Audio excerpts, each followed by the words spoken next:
Bonjour, je suis très heureuse de vous retrouver pour ce 13e épisode du podcast Paroles contre l'antisémitisme que vous pouvez écouter sur les plateformes Apple, Deezer et Spotify, désormais également sur Google Podcast et Amazon Music, et toujours sur le DAB+ en numérique de Radio RCJ, sur le site dans la rubrique RCJ Studio et dans les dossiers spéciaux de la rédaction.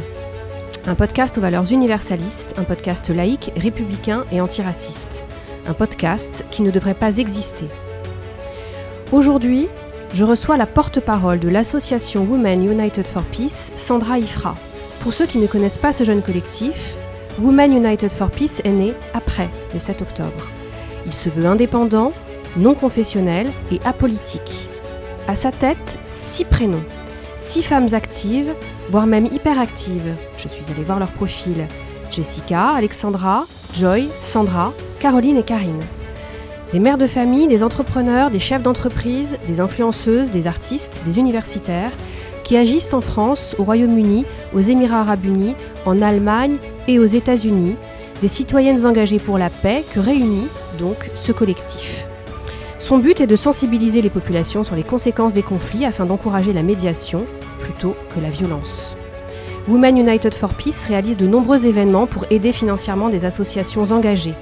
Son travail dans ce domaine représente à ce jour 400 000 € d'aide reversés à des associations actives. Mais le collectif produit également du contenu pédagogique pour les futures générations, comme des livrets ou des livres blancs destinés aux plus jeunes. Son champ d'action est varié, projections privées, tournois, mise en place d'une action virale de 300 femmes pour dénoncer l'inaction de la Croix-Rouge auprès des otages du 7 octobre. Tout récemment, le collectif a organisé une rencontre avec des journalistes et des historiens comme Gilles Kepel, Ruth Elkrief, mais encore un petit déjeuner en présence de Delphine Orvilleur. Alors maintenant, zoom sur mon invitée de la semaine, Sandra Ifra, qui est une superwoman hyperactive. Sandra, vous êtes membre de l'Assemblée Générale du FSJU, le Fonds Social Juif Unifié, une association loi de 1901 créée en 1951 dans le but de promouvoir la reconstruction de la communauté juive de France après la Shoah. Vous êtes membre du CRIF, le Conseil représentatif des institutions juives de France. Vous avez créé le comité jeune et le comité avenir de la UJF, ex-FSJU, et vous êtes actuellement ambassadrice de la Tzedaka au sein du FSJU, la Tzedaka en hébreu signifiant le principe religieux de l'aumône dans le judaïsme. Je dédie ce 13e épisode à tous les otages encore entre les mains du Hamas. Depuis maintenant plus de 7 mois, puissions-nous vous voir rentrer chez vous, sains et saufs. Bonjour Sandra. Bonjour, merci beaucoup pour votre invitation. Merci à vous de votre présence.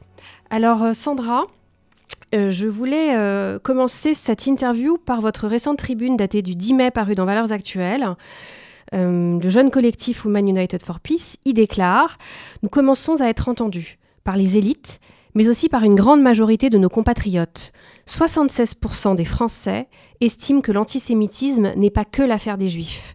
Il faut stopper d'urgence la fabrique des crétins », peut-on lire en sous-titre de cette tribune. Alors Sandra, comment fait-on pour arrêter les crétins et la fabrique des crétins ? C'est une bonne question, c'est tout le sujet de l'actualité.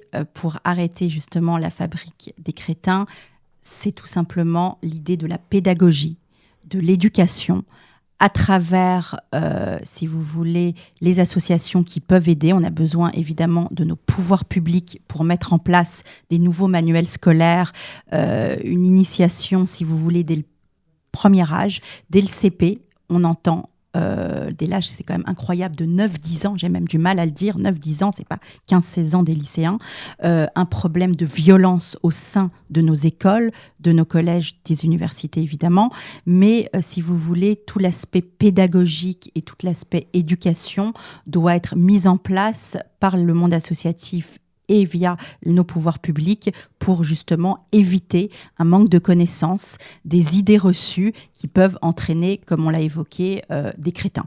Parce que si on avance un petit peu dans l'actualité, tout ce qui s'est passé dans les universités, lycées et autres, avec de la violence, ce ne sont plus que des mots.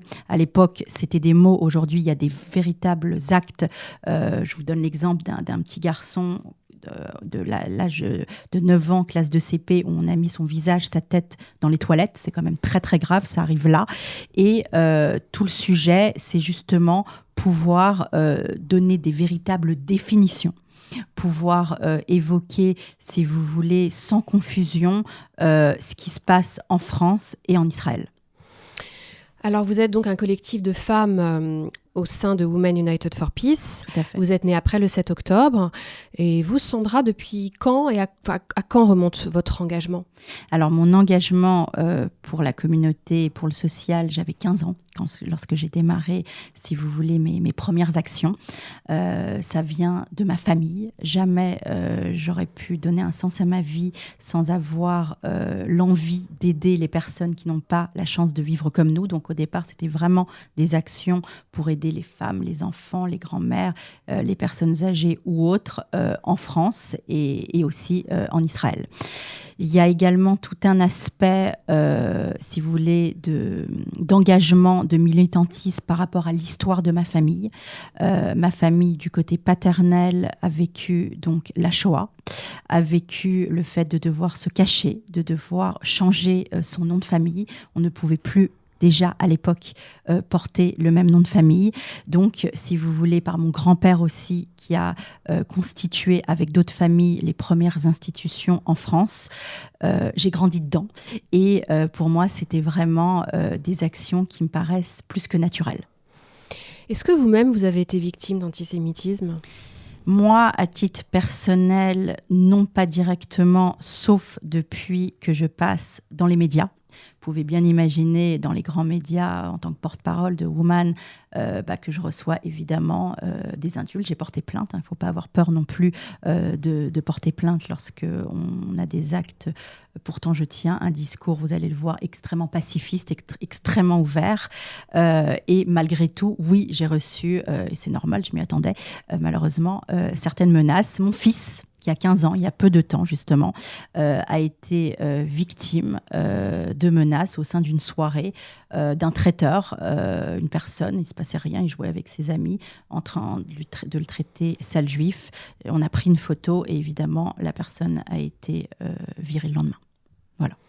C'est assez effrayant ce que vous racontez. On sait que les Français, on l'a vu récemment avec l'Eurovision. Oui. C'est important de rappeler que Eden Golan, la chanteuse qui représentait Israël, a été propulsée par les votes du public donc de l'Europe. Seconde deuxième. Position. Ouais, après, elle a fini 5e parce qu'il y avait les voix du jury. Mais c'était même presque inattendu, finalement. C'était un formidable appel, espoir aussi, parce qu'il y en a. Et heureusement, elle était magnifique. Je ne sais pas si vous avez vu les images. Oui, on aurait bien dit sûr. Un ange. On aurait dit vraiment un ange en train de voler. Et puis sa chanson était super en plus. Une voix exceptionnelle. Et une voix absolument exceptionnelle. Ouais. On était tous extrêmement émus par rapport à l'actualité. Pareil pour l'Ukraine.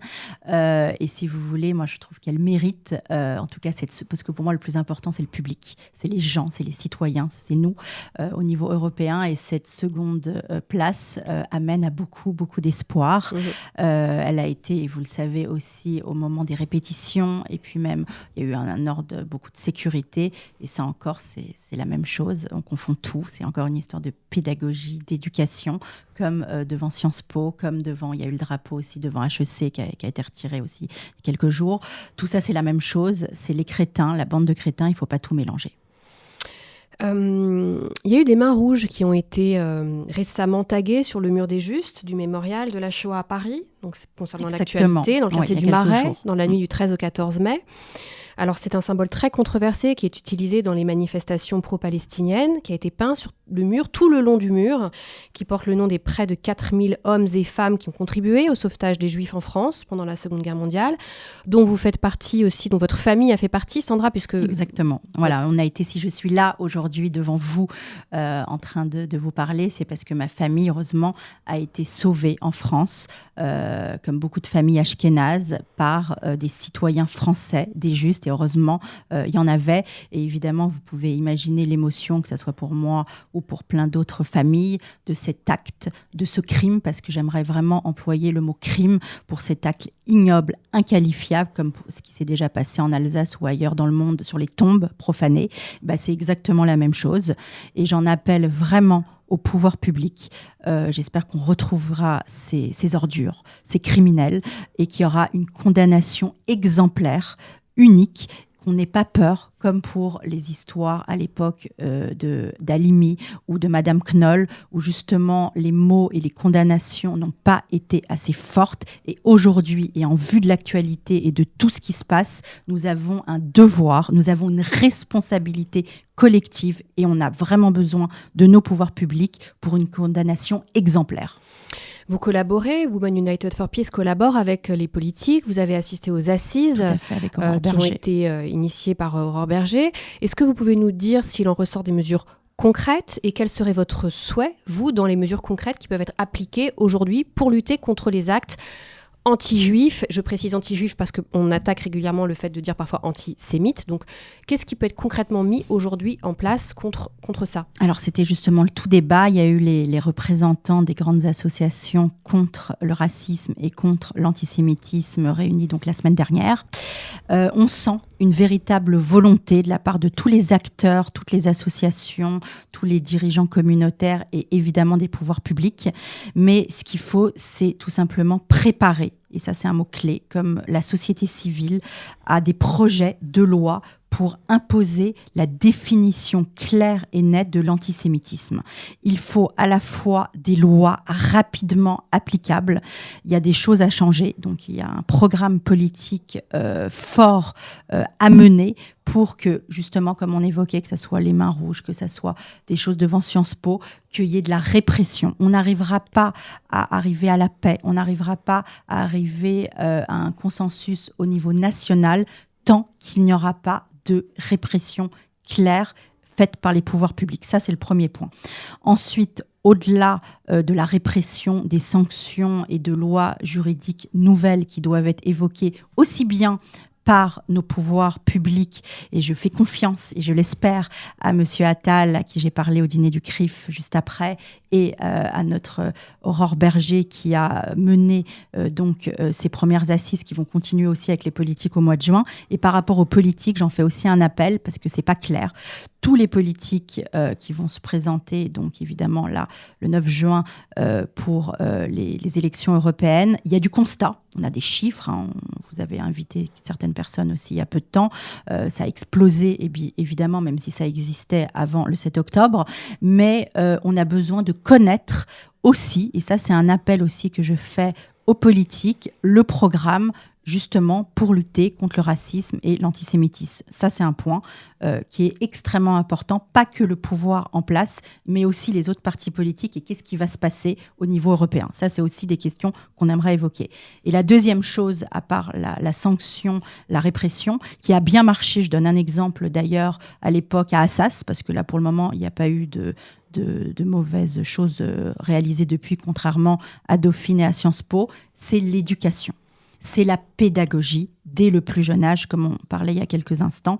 Ça démarre dès le CP, donc des très, très, très, très jeunes.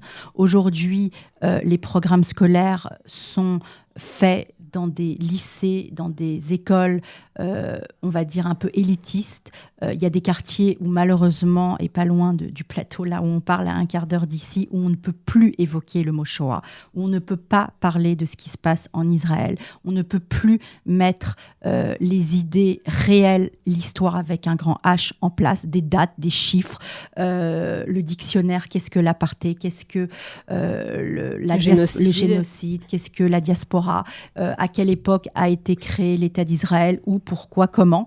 Voilà aussi ce qu'on demande. C'est de la répression pour pouvoir enseigner que nos instituteurs, qui sont malheureux aujourd'hui, ça aussi c'est un point dont j'ai beaucoup parlé dimanche dernier lors du rassemblement républicain.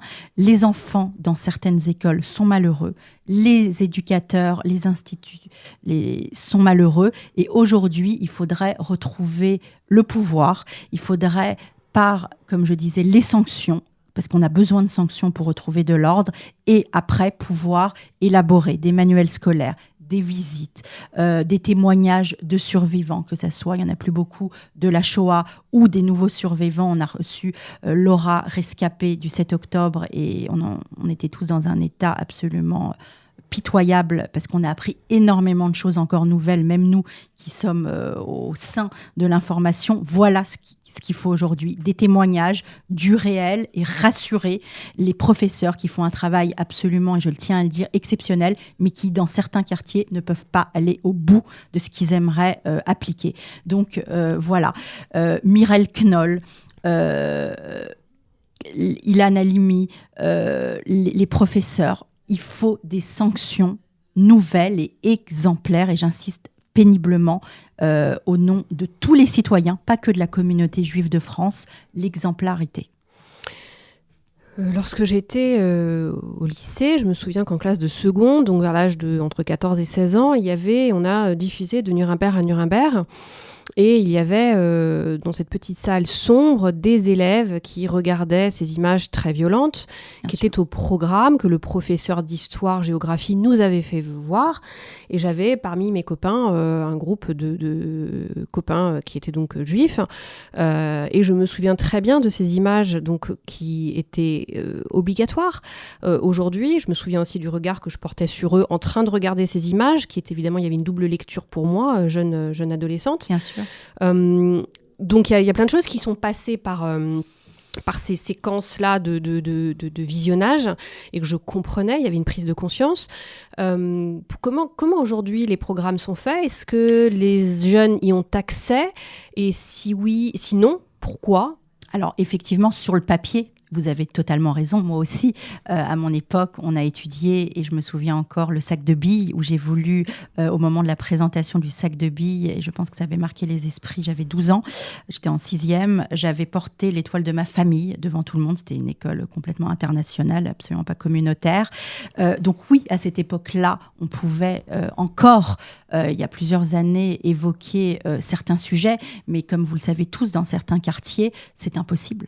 C'est impossible, malheureusement, même si c'est écrit dans les manuels scolaires. Et je reviens et j'insiste sur le mot répression, sanction. Il y a des professeurs qui souffrent de ça, qui ne peuvent pas exercer, qui n'ont pas la parole libre. Et on a fait avec Franck Tapiro et tous les collectifs, parce que nous adorons justement l'union fait la force, et nous sommes très proches, même si chacun des collectifs a sa spécificité. On a voulu justement crier, lever la voix contre la haine à l'école, pour justement libérer la parole, qu'on puisse avoir encore le droit d'enseigner le savoir, pour remettre les idées au clair et pour arrêter, stop aux idées reçues, stop aux crétins, tout simplement, comme on évoquait tout à l'heure. Comment est-ce que vous expliquez que cette jeunesse ne comprend pas, ne fasse pas le lien? Je vais venir après à une partie de votre tribune, de ce que vous avez écrit, qui est très intéressant. Mais est-ce que vous pensez déjà que cette jeunesse représente une génération sacrifiée ? Sacrifiée, non, parce que c'est une minorité. Et heureusement, ce que vous voyez, on va prendre l'exemple de Sciences Po, qui est passé en boucle dans les médias, c'est vraiment une minorité. Il y a évidemment des meneurs, on ne va pas se voiler la face, d'extrême gauche, des meneurs. Il y a eu très certainement aussi des financements venus d'ailleurs. On en a parlé depuis hier, justement. Il y avait la tribune de Simone Rodin-Benzaken, enfin pas la tribune, mais son tweet où elle reprenait les infos. Hier. Il y a peut-être possiblement le Parti communiste, le PCC chinois, qui a injecté de l'argent et qui a infiltré tous ces mouvements. À vérifier, il y a la Syrie, l'Iran, évidemment. Donc il y a des têtes, que ça soit en France, avec ces partis non républicains, non laïques, et dans le reste du monde. Oui, on a vu aussi à Columbia qu'une partie des meneurs, il y avait, je crois, plus de 107 sur 170, un nombre énorme de personnes qui n'avaient rien à voir avec l'université. Complètement. Voilà, donc ça, c'est aussi un point. Donc il y a des meneurs, mais moi j'aime bien évoquer la schizophrénie. Ça veut dire quoi, la schizophrénie? Ne plus se rappeler du passé. Ce qui s'est passé d'horrible, où il y a eu très peu d'images au Bataclan, les professeurs, Samuel Paty, le prêtre qui a été assassiné, on n'en parle pratiquement plus, en Normandie, à côté de Rouen. Tout ça, et particulièrement les personnes, les jeunes qui dansaient, qui faisaient la fête comme à Nova au Bataclan, ce sont exactement les mêmes ordures, les mêmes criminels, Daesh, que le Hamas. Et je suis persuadée que tous les jeunes qui ont été portés des idées par méconnaissance, par manque d'éducation, parce que c'est à la mode tout simplement de porter certaines couleurs, certaines choses, avaient des amis à eux, d'autres étudiants, d'autres lycéens au Bataclan. Donc la mémoire est très courte, il y a une sorte de schizophrénie entre le fait de ne plus se rappeler que des collègues, que des lycéens, que des étudiants ont été lâchement, sauvagement assassinés dans le Bataclan, et que la France d'ailleurs s'est défendue, on en a parlé très peu, mais évidemment on n'a pas laissé, c'est exactement la même chose que ce qui se passe en Israël. Encore une fois, on ne va pas venir, on est des citoyens français, je ne fais pas de politique, mais Israël a le droit de se défendre, comme la France a eu le droit de se défendre après le Bataclan. Et là, ce qui se passe, c'est que justement, moi, je crois en nos citoyens français. Je crois en la cohésion au niveau national. Et ce qui est très dangereux, ce sont des extrémistes qui sont en train, en France et partout dans le monde, à entraîner des personnes parce que c'est à la mode. Vous avez dans cette tribune, qui, alors juste une petite parenthèse pour ensuite aller vers des questions plus denses, vous l'avez publié dans Valeurs Actuelles. Exactement. Est-ce que, alors je suis allée voir sur votre site, j'ai vu CNews, BFM TV, Valeurs Actuelles, est-ce que vous n'avez pas peur, voilà, France Info, est-ce que vous n'avez pas peur qu'on vous taxe de un peu vous accoquiner avec des partis qui sont très à droite, avec des médias qui sont très à droite, voire pour certains d'extrême droite? Je sais que dans les mouvements d'extrême gauche, forcément, aller dans Valeurs Actuelles, c'est déjà, ne serait-ce que d'aller sur CNews, c'est considéré comme étant d'extrême droite. Oui, mais c'est là où nous sommes invités pour la tribune, parce que pour le reste, on a été invités, tout ce concernant les otages, à peu près dans tous les médias. Donc voilà, c'est plus concernant les tribunes. Effectivement, on l'a envoyé à l'AFP, on l'a envoyé à tout le monde.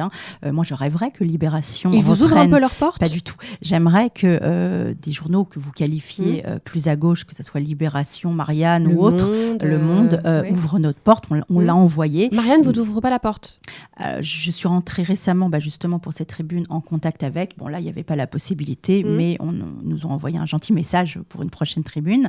Il y a aussi des questions de timing parfois, mais c'est complètement le hasard. Moi, je ne suis pas du tout attachée ni plus à un média qu'à un autre. Vous êtes apolitique, Women United for Peace. Apolitique, républicaine, universaliste. Donc, ça n'a rien à voir avec ça. On ne va pas refuser un média parce qu'on veut justement lever la voix au nom des citoyens français, républicains. Mais moi, je fais un appel ouvert et sincère à tous les médias de gauche, de droite, républicains, à ouvrir et à publier nos tribunes ou nos interviews. Bon, l'appel est lancé. Pour arriver sur le fond de votre propos dans le collectif, la plupart, donc là je vous cite dans la tribune, la plupart des étudiants qui ont posé fièrement avec les mains en sang et vanté les mérites du Hamas sont très certainement persuadés d'être de bonne foi, d'être dans le camp du bien. Ils ne se rendent pas compte qu'ils se trompent de combat et d'ennemis, que le Hamas, ce n'est pas le peuple palestinien, c'est Daesh, et qu'ils pourraient eux aussi en être les victimes si Israël cède dans ce conflit. Ils en ont même oublié que leurs frères, leurs sœurs, leurs parents, leurs professeurs ont déjà été les victimes de cette idéologie il y a quelques années au Bataclan, chez Charlie Hebdo, à Nice. Deux choses dans cette phrase très importantes. Premièrement, c'est très compliqué de dire, et je voudrais revenir là-dessus, très peu osent avancer, expliquer, puisqu'on dit, et on entend souvent dans les médias, que le peuple palestinien souffre du Hamas. On sait qu'évidemment, le peuple palestinien souffre du Hamas. Mais on sait aussi qu'il y a une partie du peuple palestinien qui soutient le Hamas, qui a collaboré avec le Hamas pour garder des otages, et c'est toujours le cas, qui collabore. C'est un sujet pour moi qui est primordial. Je vais vous raconter, moi qui viens justement, comme on disait tout à l'heure, d'une famille, si je suis devant vous, c'est par des justes. Moi, je me pose la question, il y a eu 240 otages le 7 octobre, 240 otages. Il y a eu évidemment, heureusement, une trêve avec la libération de certains otages, mais il en reste un peu plus de 133, dont 38 corps. Où sont les autres otages ? Il y a une partie qui sont évidemment, on parle de 20-30 identifiés au sein des mains des criminels autour des chefs du Hamas, et les autres sont, on l'espère pour certains, dont 2 enfants, 2 bébés, 2 enfants non identifiés. Il y a une question que je me suis posée depuis le premier jour. Pourquoi est-ce qu'il n'y a pas de juste Palestiniens, citoyens, qui aient pu aider les Israéliens à retrouver, et il y a aussi encore des personnes franco-israéliennes, je pense toujours à nos 3, et je l'évoque à chaque interview, 3 compatriotes français, dont un franco-mexicain, donc qui n'est pas de confession juive, qui se trouvait juste là pour danser, encore une fois.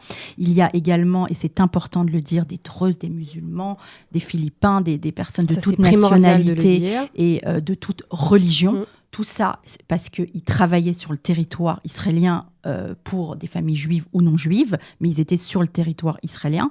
Pourquoi il n'y a pas eu de juste ? Ça, c'est aussi une question qui est vraiment primordial. Pourquoi ? Même il y a eu zéro, c'est quand même beaucoup sur 240, otages libérés grâce à un juge comme nous, on l'a vécu par des citoyens français, comme beaucoup de familles ashkénazes à l'époque. Et comment vous expliquez ça ? Est-ce que vous pensez que c'est parce qu'il y a une haine d'Israël viscérale qui apparaît même dans la charte du Hamas d'origine, même si elle a été un peu révisée, qui appelle à la destruction des Juifs ? J'ai pas beaucoup de réponses. Moi, là où encore une fois, je suis française, je suis pro-palestinienne et je suis pro-israélienne. Et je le clame haut et fort. La mort de civils, la mort d'enfants, de femmes est inacceptable, même si évidemment, et ça je le dis aussi, Israël doit aller jusqu'au bout, comme on l'a fait pour le Bataclan ou après le 11 septembre pour les États-Unis. C'est une obligation pour pouvoir survivre, parce qu'on parle de la survie d'un État, d'une civilisation judéo-chrétienne, d'une civilisation des musulmans laïques et non extrémistes. C'est absolument indispensable. Mais la question se pose, j'ai pas de réponse. Je vous dis, on a parlé avec la famille de Mia qui était détenue. Donc, vous savez, cette jeune otage franco-israélienne, hyper humaniste, hyper de gauche, hyper ouverte, qui dansait à quelques centaines de mètres de Gaza. Et elle est passée par les tunnels. Elle a été prise dans une famille avec des enfants, parce qu'elle nous a raconté qu'il y avait des enfants, des bonbons, etc. Il y avait une mère, c'est pour ça qu'elle n'a pas été violée, parce que sinon elle aurait été violée comme toutes les autres femmes. Et j'ai une pensée pour les 13 jeunes femmes qui, au moment où on parle là au chaud, dans un studio, sont tous les jours torturées, violentées, manque de tout. Et j'ai une pensée, je parle tous les jours à sa maman, à Naama Lévi, qui est le symbole aussi des femmes violées. Je ne peux pas être sur une antenne sans évoquer les femmes et nos 3 compatriotes français. Et si vous voulez, avant d'avoir le témoignage de Mia, qui nous a raconté tout ça, je me disais, j'avais encore l'espoir, c'était en novembre, j'avais encore l'espoir qu'il y aurait C'est juste. Et là, pour le moment, il n'y en a pas. Mais je ne sais pas pourquoi. Il y a toujours une possibilité, parce qu'il y avait la guerre, il y avait les nazis pendant la Seconde Guerre mondiale, donc il y avait un risque également extrêmement important. Il n'y avait pas tous les moyens de communication non plus qu'on a actuellement. Pourquoi ? Je ne sais pas. Alors, l'avenir, l'histoire nous le dira. Vous me tendez une perche sur les moyens de communication. On voit que les événements actuellement en Nouvelle-Calédonie sont catastrophiques. L'armée intervient. Il y a clairement un risque pour la population actuellement. Complètement. Et TikTok a été interdit. Très bonne chose. Comment peut-on, dans les mesures dont vous parlez, c'est très bien d'aller établir des programmes scolaires, c'est très bien de vouloir intervenir auprès de l'éducation nationale, de faire de la pédagogie, mais quand vous avez votre gosse qui, à 10 ans, 12 ans, à partir de 10-12 ans, passe, et même avant parfois, passe des heures quand il rentre de l'école, le soir, le week-end, sur TikTok, comment vous faites pour lutter ? Est-ce qu'on a les armes aujourd'hui ? Est-ce qu'on n'est pas complètement à la ramasse ? Est-ce qu'il ne faudrait pas mettre quelque chose en place pour que ces vecteurs-là aussi, ces canaux-là de communication soient investis, soient modernisés ? Parce que quand vous voyez les influenceurs aujourd'hui qui sont indigénistes, quand je dis indigénistes, pour les gens qui nous écoutent qui ne sauraient pas, je parle d'un parti qui s'appelait le PIR, le Parti des indigènes de la République. Quand on voit des décolonialistes, toute cette espèce de soupe anti-républicaine qui est récupérée, qui sont en plus marketés avec une image extrêmement moderne, jeune. Qu'est-ce qu'on a, nous, en face, en tant que républicains, laïcs ? Comment on fait ? Il y a 2 choses. Il y a déjà Pharos et toutes les plateformes dont notre ministre, je l'espère, l'a évoqué lors du dîner du CRI, va mettre en place certaines lois. En tout cas, il y a encore eu hier des choses ignobles sur TikTok avec certaines personnes. Donc ça, j'espère que ça sera mis en place. Et l'autre sujet qui est absolument majeur, et c'est aussi le combat de Women United for Peace, c'est le discernement. Aujourd'hui, nous sommes tous des républicains, égalité, fraternité, et il faudrait rajouter le mot discernement. C'est absolument indispensable. Il y a du discernement aujourd'hui pour les cours de philosophie, de français ou autres, mais dès le plus jeune âge, dès le primaire et non pas le collège, j'insiste vraiment sur ce point-là, parce qu'après c'est un petit peu trop tard. Lorsqu'un enfant il faudrait mettre évidemment un temps minimum ou même interdire sous un certain âge, mais je crois que c'est fait. Est-ce que c'est respecté ou pas ? Je crois que c'est 12 ou 13 ans, en tout cas sur Instagram, c'est comme ça, mais je ne sais pas si c'est respecté. Ça, c'est aux parents aussi d'éduquer et de vérifier.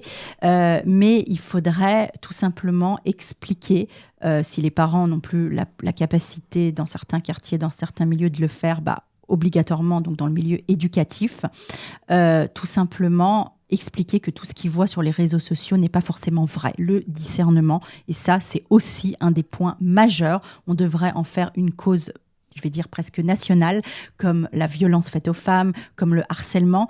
Le discernement, c'est un sujet sur lequel on doit travailler. Et encore une fois, j'attends non pas du constat qu'on a tous, mais auprès des pouvoirs publics, des véritables, c'est leur rôle, avec main dans la main, avec les associations, de trouver des idées concrètes. J'insiste encore une fois sur le mot concrète, parce que les paroles, on en a beaucoup entendu, mais on doit trouver des solutions applicables, concrètes, en collaboration avec des éducateurs, avec l'Assemblée nationale par rapport aux lois et à tous ces sujets-là. Il y a un mouvement qui est né récemment, Blockout 2024. Je ne sais pas si vous voyez ce que c'est, sur les réseaux sociaux, qui a pris une ampleur incroyable. Une influenceuse au Met Gala s'est habillée, sachant que le ticket du Met Gala, le ticket d'entrée, c'est 75 000 €. Certaines personnes ne le paient pas, mais il y a beaucoup de personnes qui montent les marches qui le payent. Cette influenceuse, très connue, je ne sais plus son nom, a porté une robe façon Marie-Antoinette, très belle d'ailleurs, et elle a fait une vidéo sur son TikTok ou Instagram, et elle s'est filmée avec un gros plan à un moment en train de dire « donnez-leur » en anglais, « donnez-leur de la brioche ». Phrase qui a été attribuée par Marie-Antoinette au peuple quand on lui a dit « le peuple meurt de faim », écoutez, donnez-nous plus de pain, qu'ils mangent de la brioche. Ça a généré une réaction, un tollé sur la toile, et il y a eu un mouvement qui en est né depuis quelques jours, qui s'appelle Blockout 2024, et ce mouvement-là a dit, on va faire des listes de tous les influenceurs qui vivent grâce à nous, et nous allons les bloquer. Et boycotter, comme pour les marques. Et ça a glissé depuis quelques jours sur nous allons bloquer toutes les personnalités influenceurs qui n'ont pas pris position pour la Palestine. Et donc, ce mouvement-là, il y a eu même une vidéo qui a été vue 28 millions de fois. Et ça, c'était hier ou avant-hier. Donc, j'imagine qu'aujourd'hui, ça a dû être dépassé.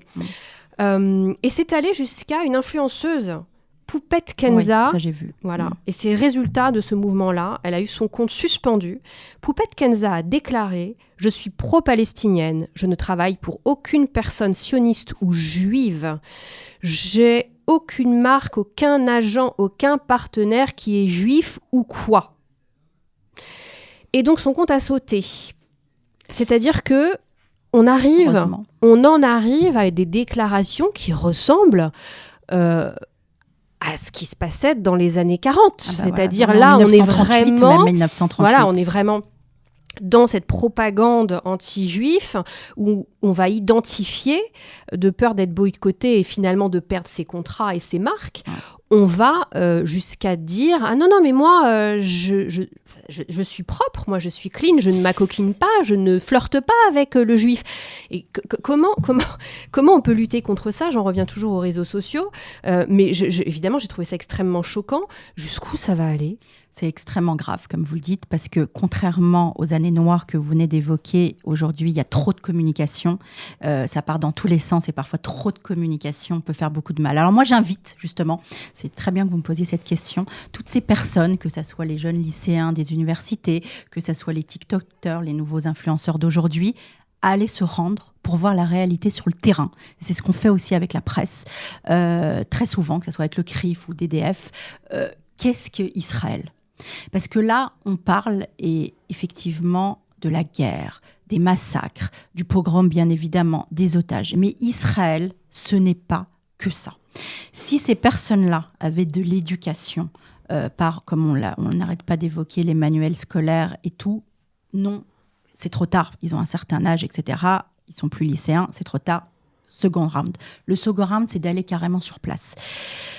Je vais bientôt d'ailleurs créer une nouvelle tribune que je suis en train d'écrire pour montrer le vrai visage avant le 7 octobre, pendant le 7 octobre et évidemment aujourd'hui et dans le futur.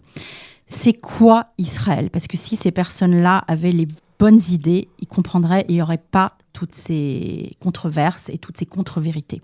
Parce qu'on doit clamer haut et fort qu'est-ce que Israël. On parlait de Mia, je vais vous donner 3 exemples. Mia, lorsqu'elle est sortie, elle était dans un hôpital bien connu en Israël. Qu'est-ce qu'il y avait dans la chambre d'à côté ?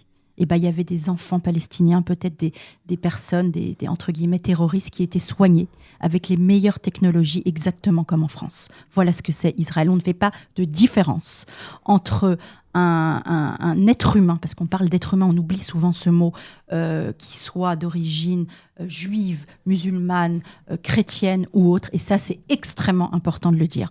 Quand vous allez à l'université, dont je suis très proche de Tel Aviv, 21%, et ça personne ne le dit, 21% des étudiants, on parle de Sciences Po, sont d'origine musulmane. Et ça personne ne le dit.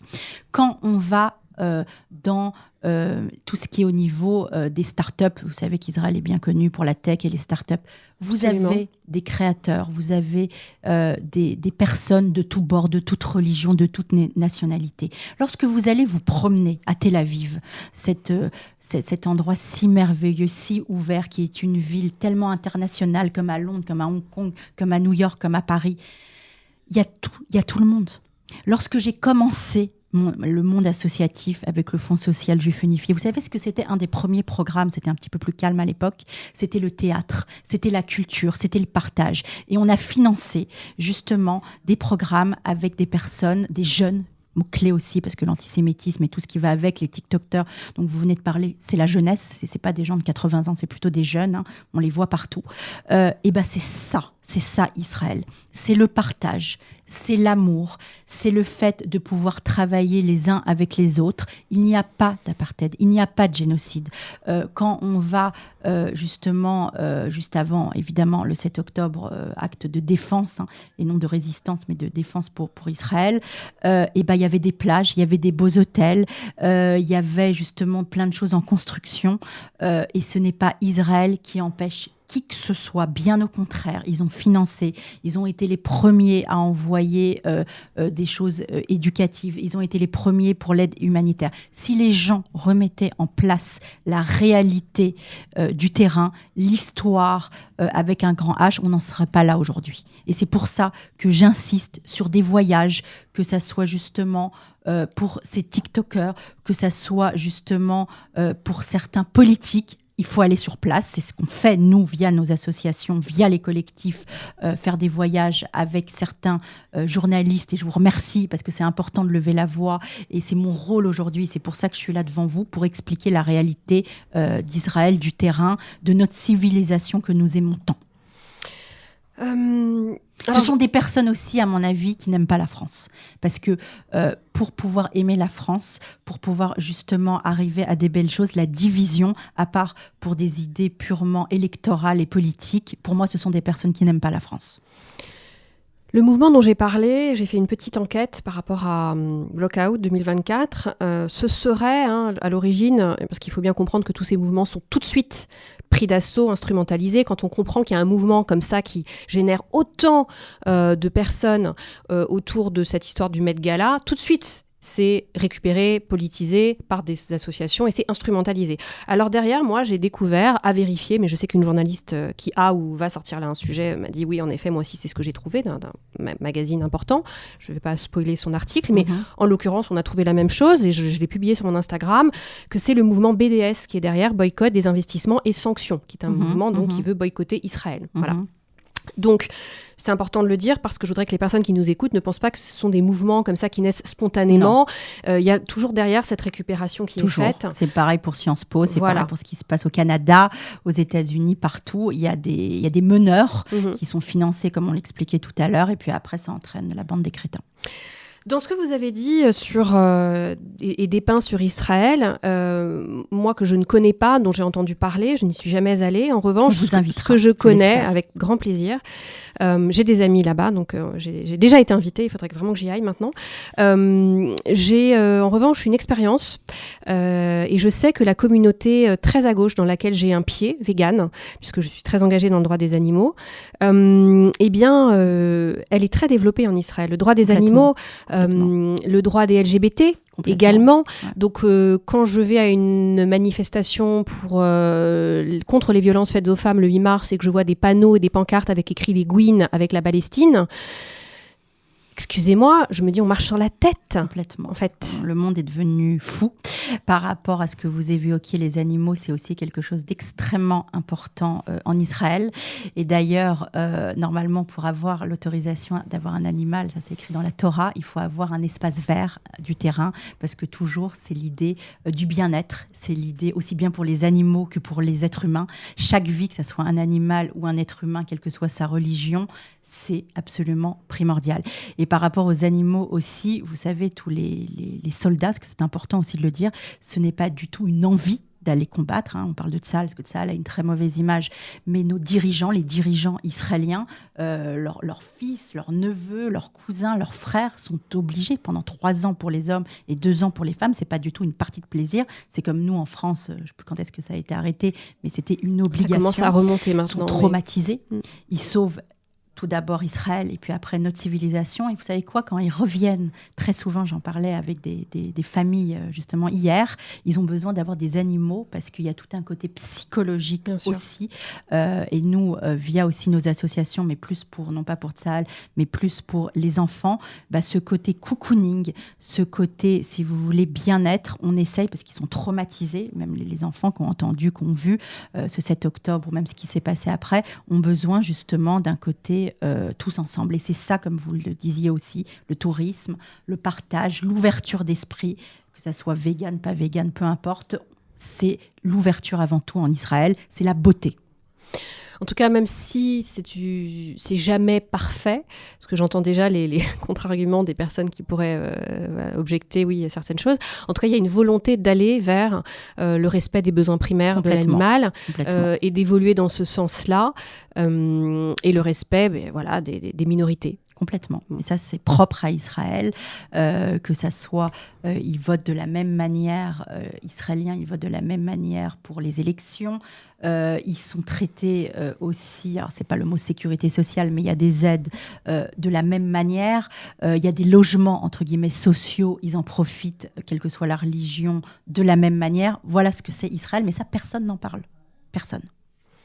Est-ce que vous êtes étonnée, Sandra, de ce qui se passe en ce moment, de jusqu'où c'est en train d'aller? Je parle donc de cette influenceuse, je parle de ces actes antisémites qui ont explosé, c'est très important de le rappeler, avant qu'Israël ne riposte et ne contre-attaque après le 7 octobre. Est-ce que vous vous attendiez à ça, en plus avec l'expérience que vous avez sur le terrain associatif? Oui et non. D'un côté, comme je disais, aux politiques, au pouvoir public, plus rien ne m'étonne, parce que malheureusement, l'histoire se répète un peu différemment, mais se répète quand même. Donc, d'un côté, plus rien ne m'étonne. La seule chose qui vraiment, je suis quelqu'un de très positive, nous a fait à tous beaucoup, beaucoup de mal, c'est la non-réaction assez forte des dirigeants de l'administration au sein, par exemple, de Sciences Po, qui est une minorité, qui est ces fameux TikTokers, qui est ces crétins de lycéens, de jeunes qui sont heureusement encore aujourd'hui en France une minorité. Voilà, on en a déjà évoqué, on en a parlé. Mais la différence, et c'est ça qui me fait mal, vraiment mal aujourd'hui, c'est la non-répression, la non-sanction de personnes censées être un petit peu plus éduquées au sein des instances de Sciences Po ou de Dauphine ou d'ailleurs. C'est ça qui nous fait vraiment du mal.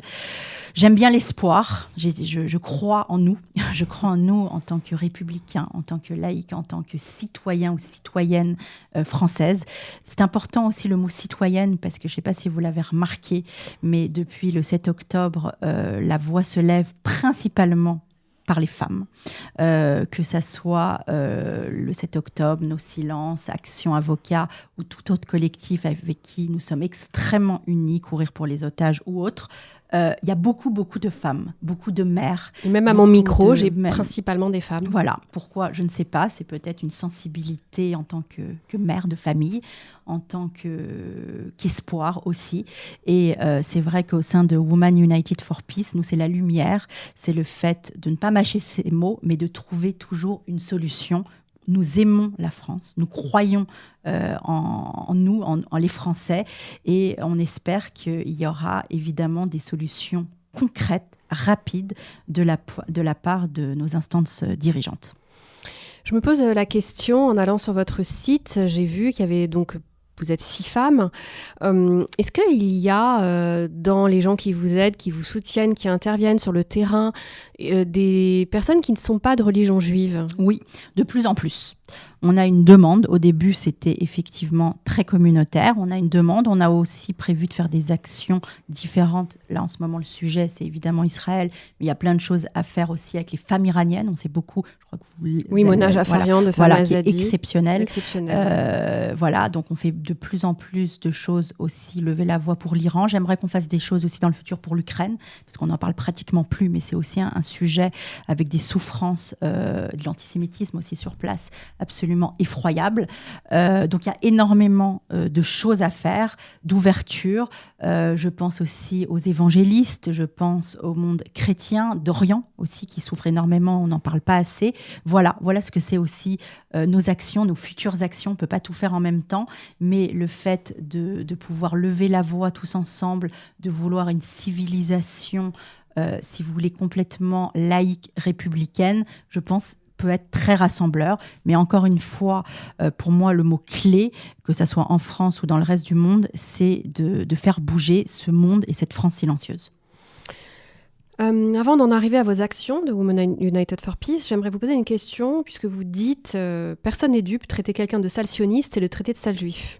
C'est un délit, comme le définit l'IRA, International Holocaust Remembrance Alliance. Et nous soutenons la proposition de loi portée par Caroline Yadan et Mathieu Lefebvre qui consiste à délivrer mandat d'arrêt en cas de contestation de crimes contre l'humanité. Est-ce que vous pouvez nous donner un petit peu votre éclairage ?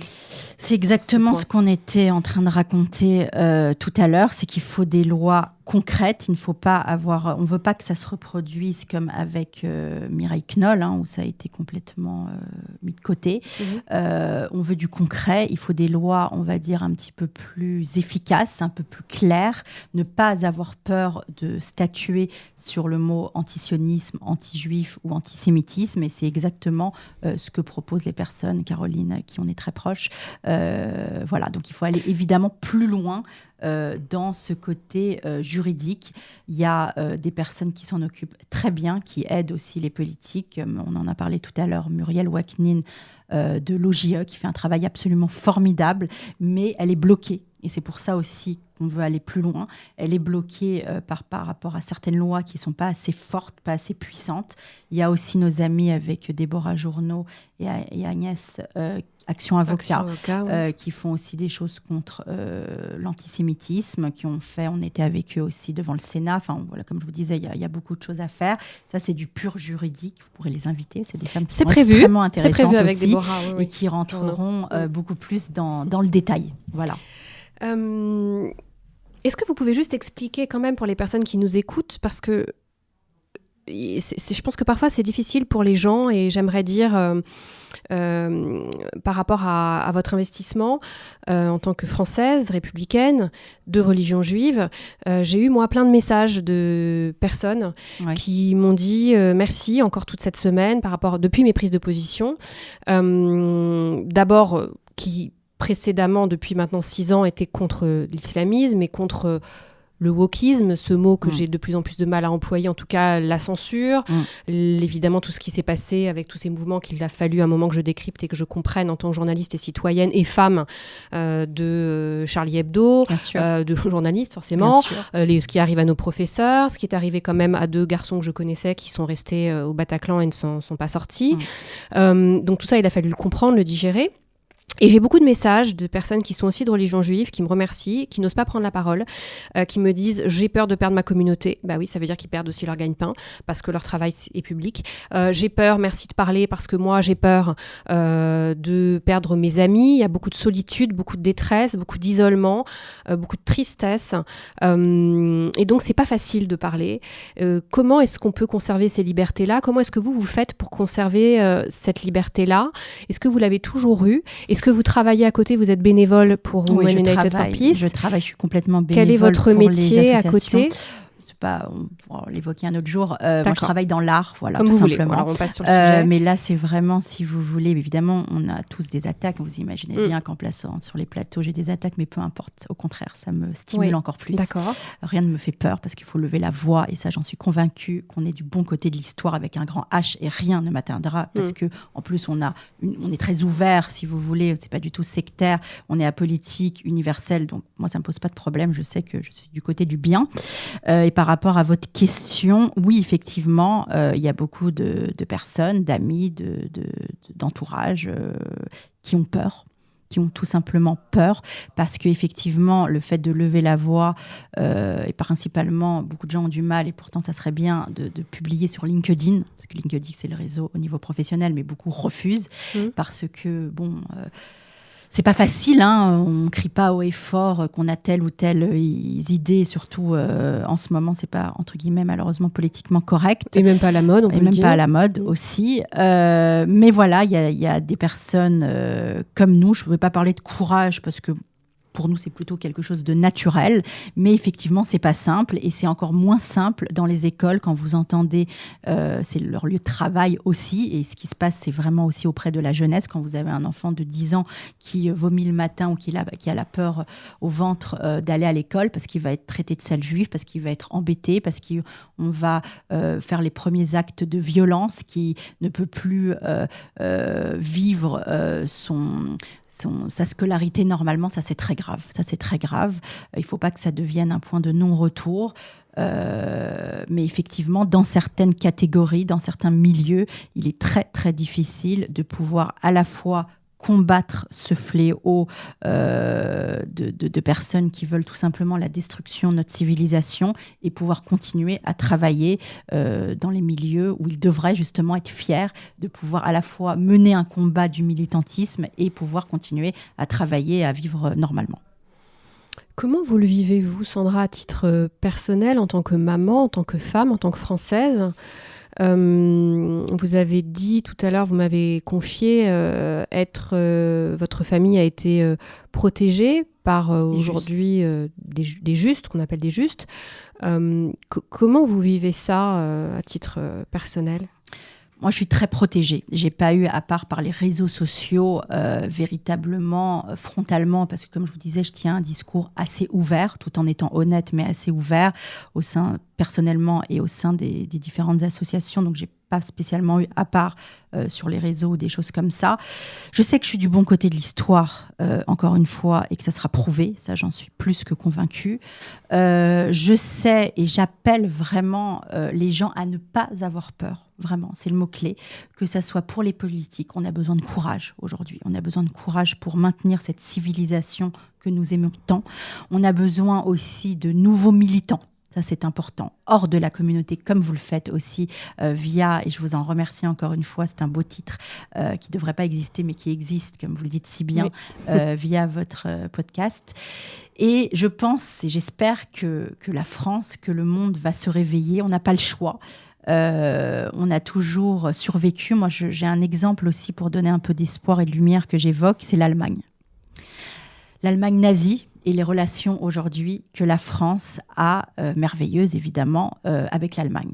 Donc quand on voit aussi le passé, l'histoire, ce qui s'est passé, on était évidemment ennemis, nazisme, etc. Et aujourd'hui, les relations qu'on peut avoir, ben voilà, ça donne de l'espérance, ça donne de l'espoir. Il faut se battre, il faut ne pas avoir peur. Et la chose vraiment, et je le répète haut et fort, qu'il faut préparer, c'est la société civile, des projets de loi pour que justement nos pouvoirs publics puissent continuer et mener le combat contre l'antisémitisme.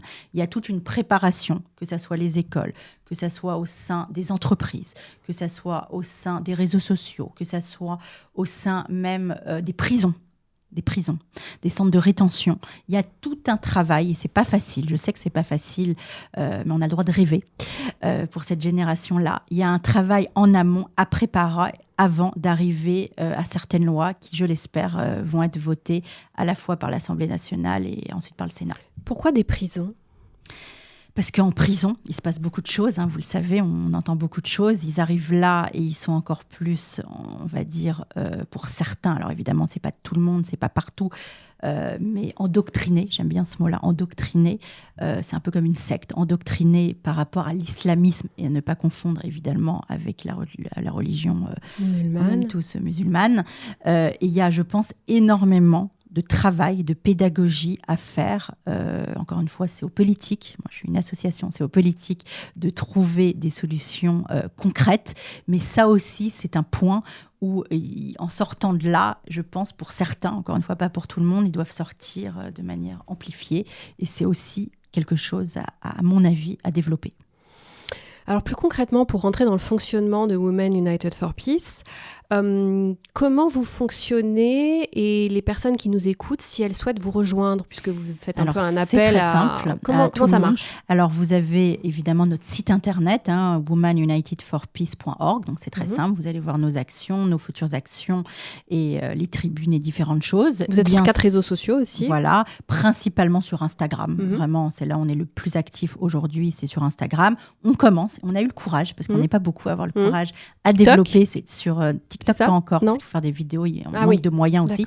On a besoin de moyens, mais plus sur LinkedIn. Parce que LinkedIn, ça touche justement un public, entre guillemets, un peu plus large, et on vient de le développer là, c'est très récent. Donc c'est aussi quelque chose qu'on a envie d'élaborer tous ensemble. D'accord. Quelles sont vos futures actions ? Est-ce qu'il y a des actions dont vous pouvez nous parler importantes, des rendez-vous que les personnes qui nous écoutent peuvent on va continuer à faire des tribunes, donc ça va être, et je l'espère, j'ai retenu ce que vous m'avez dit tout à l'heure, que Marianne ou autre, je retiens vos mots, accepte de publier justement sur l'image d'Israël, ouverture, donc encore une fois, pourquoi pas, welcome. On a également dans quelques jours à la Madeleine avec beaucoup d'artistes, je fais appel aussi aux artistes qu'on entend si peu, c'est toujours un peu les mêmes. Il y en a qui ont du courage, comme Patrick Bruel, Philippe comme Lelouch. Amir, Philippe Lelouch, Pascal Elbé, Boujna. C'est toujours les mêmes. Moi, j'aimerais aussi qu'il y ait des personnes, des artistes hors de la communauté qui puissent justement inspirer. Philippe Torreton, qu'on a invité. Qui n'est pas juif, je pense. Qui est exceptionnel, voilà. Qui est une personne, je lui ai dit personnellement, il est venu à un de nos événements plus que remarquable. Donc il faudrait que ça s'amplifie. Donc il y a cette soirée qui est organisée par le Keren Hayesod et nous sommes partenaires d'ici quelques jours. Qu'est-ce que c'est le Keren Hayesod, c'est une autre association justement pour aider, pour le bien, pour les voilà. Il y a également d'ici quelques jours, mais je ne peux pas encore le dévoiler, ça sera demain, dans quelques jours, tout début en avant-première, juin, on va recevoir justement des familles d'otages qui ont été libérées, des jeunes femmes qui ont été libérées, et ça va être à mon avis un événement avec énormément d'émotions. On avait il y a quelques jours Laura rescapée, mais là, c'est les otages directement. Donc, on est très fiers de pouvoir être les premiers en France à accueillir... je vous en parlerai, mais là, c'est un tout petit peu tôt. Mais en tout cas, il y a un devoir de transmission que vous essayez de mémoire, d'honorer. Et aussi, chose très importante, on parlait, j'ai vraiment envie d'insister, je suis persuadée que ça va vous plaire. Tous les vendredis, on a une équipe au sein de Women United for Peace qui est en train de créer ce qu'on appelle les pains de l'amour, les pains de Shabbat, justement en collaboration avec d'autres associations, je pense à Laurine, merci Laurine, pour livrer justement Monsieur Toronto ou toute autre personne hors de la communauté et surtout hors de la communauté pour les personnes qui ont eu le courage de lever leur voix. Donc, on livre personnellement, c'est pas un Stuart ou un Hubert, c'est vraiment nous, personnellement, dans une boîte, avec un mot, avec toute une explication, comme quoi c'est les justes des temps modernes. Voilà. Donc ça aussi, c'est une de nos actions de Women United for Peace. C'est le remerciement, c'est le fait de pouvoir s'exprimer à travers symboliquement ce joli pain, cette tresse, cette union, cette liberté, les chalotes, les pains de l'amour. Et vous savez qu'on avait aussi, je rebondis dessus, écrit une tribune, beaucoup de pression pour avoir, on a été les premiers en Europe, grâce au gouvernement, à le faire, un hommage pour les 42 victimes citoyens français. Et juste, donc je suis très fière aussi de cette tribune. Il y a aussi Élie Korchia du Consistoire qui en a fait une. On était évidemment plusieurs, mais on a quand même réussi tous ensemble, encore une fois, l'esprit d'union. Et justement, il y avait ces gardes républicains qui portaient, je ne sais pas si vous vous en souvenez, lors de cette cérémonie aux Invalides, le visage dans leurs mains de 42 victimes françaises. Et ces républicains, ces personnes généreuses de la garde républicaine, on leur a livré un par un ces fameux pains de l'amour, et on a été aussi remerciés par le gouvernement. C'est ça aussi, Women United for Peace, c'est l'aide aux associations, c'est le partage, c'est expliquer la réalité avec les bons mots, et c'est, je suis très attachée, comme vous avez pu le remarquer, le pain des justes. En vous écoutant, je suis assez atterrée parce que je me pose, moi, parfois la question, je me dis, est-ce que je serais, Aïs, à la hauteur ? Est-ce que j'aurais été à la hauteur si y avait eu des décisions à prendre qui m'auraient mise, moi, en danger physique ? Moi, j'en suis certaine, sinon vous n'auriez pas fait cette émission aujourd'hui avec moi. Alors, c'est un risque aussi pour vous. C'est très gentil de le dire, mais je préfère douter, parce que ça me laisse une vigilance qui fait que j'essaie d'être à la hauteur d'un idéal et de ce que je souhaite, moi, ce à quoi j'aspire. Parce qu'il ne faut jamais être sûr de soi. Parce que si on est sûr de soi... c'est un ressenti que j'ai, vu votre bienveillance. Voyez ce que je veux dire. Voilà. Donc, mais je trouve que c'est terrible, ça me touche énormément ce que vous dites, parce que j'ai l'impression que c'est tellement normal. Et j'ai reçu un message d'un copain il y a quelques jours qui m'a dit merci de toujours être... là, d'être constante dans tes choix, ton combat, et aussi mon désir d'informer, parce que j'ai un vrai désir en tant que journaliste, j'adore mon métier, d'informer. Rien que le titre de votre podcast est exceptionnel, et je vous en remercie. Il faut avoir le courage. C'est sûr qu'il y a des... Mais là-dessus, j'ai fait un post d'ailleurs sur mon Instagram il n'y a pas longtemps où je tiens à dire que nous avons des métiers publics et que moi, si j'arrête de faire ce que je fais, j'aurai plus de... Ça s'arrêtera pour moi. Il n'y a plus de sens dans votre vie. Non, c'est qu'il n'y a plus de sens, mais c'est que je suis... si je suis attaquée, c'est pour ce que je fais, c'est pas pour ce que je suis. Évidemment. Et donc, du coup, je veux bien remettre vraiment en place cette nuance-là, c'est-à-dire que pour les personnes qui sont attaquées, qui sont de religion juive, il y a quelque chose qui est lié à l'être que moi, je ne subis pas. Évidemment. Je tiens à faire cette nuance. Vous levez la voix en nous invitant, justement. Absolument. Et c'est pour ça, je pense qu'il faut encore plus lever la voix, et c'est pour ça que je pense qu'il faut avoir, j'ai utilisé cette expression cordon sanitaire, il faut être présente et faire corps, en fait. Et puis pour d'autres raisons personnelles, je ne vais pas évoquer, c'est pas moi qui suis interviewée aussi, évidemment, j'ai créé ce podcast. Mais je suis quand même atterrée d'avoir ces remerciements. En fait, c'est les bras m'en tombent à chaque fois que j'entends ça. Et j'ai envie de dire arrêtez de me remercier. Et en même temps, je comprends parce qu'il ne faut pas empêcher les gens. Je pense qu'il n'y en a pas beaucoup qui font ce travail. Mais c'est ça qui est incroyable. C'est ça qui est incroyable. C'est ce qu'on veut développer. Que vous ne soyez pas la seule, voyez, à faire ce genre de choses pour justement nous inviter, d'initiatives, que ce soit les collectifs, les associations, les présidents les politiques. Je ne sais pas si vous invitez aussi des politiques. Je vais avoir bientôt un politique, oui, je ne sais pas encore, mais j'attends que ce soit dans la boîte, mais oui, aussi que ça soit en France ou même au niveau européen, parce que l'Europe prend de plus en plus aussi d'espace, et puis là on est à 2 doigts du 9 juin. Les élections européennes, très importantes. Donc il y a plus vous aurez d'invités, plus vous aurez de propositions, et j'espère d'idées vraies. On arrive à la fin, Sandra, de cet épisode, de ce 13e épisode. Si vous aviez une petite baguette magique pour changer une chose, là, aujourd'hui, qu'est-ce que vous feriez avec cette baguette ? En dire 2 ? Alors, vous pouvez même en dire 3. 3 vœux. Alors, évidemment, les otages, et en particulier les enfants et les femmes. Bien évidemment, je ne peux pas terminer une émission sans parler des otages, liés aussi à l'antisémitisme et tout ce qu'on sait. Et puis, évidemment, le mot-clé, faire bouger cette fameuse France silencieuse. Merci beaucoup pour votre présence. C'était un moment plein d'émotions. Absolument, pour moi aussi. Et vous pouvez retrouver cet épisode donc sur les plateformes Apple, Deezer, Spotify, Google, Amazon, et toujours sur le DAB+ en numérique de Radio RCJ, sur le site dans la rubrique RCJ Studio et dans les dossiers spéciaux de la rédaction. Je vous remercie et je vous dis à très bientôt.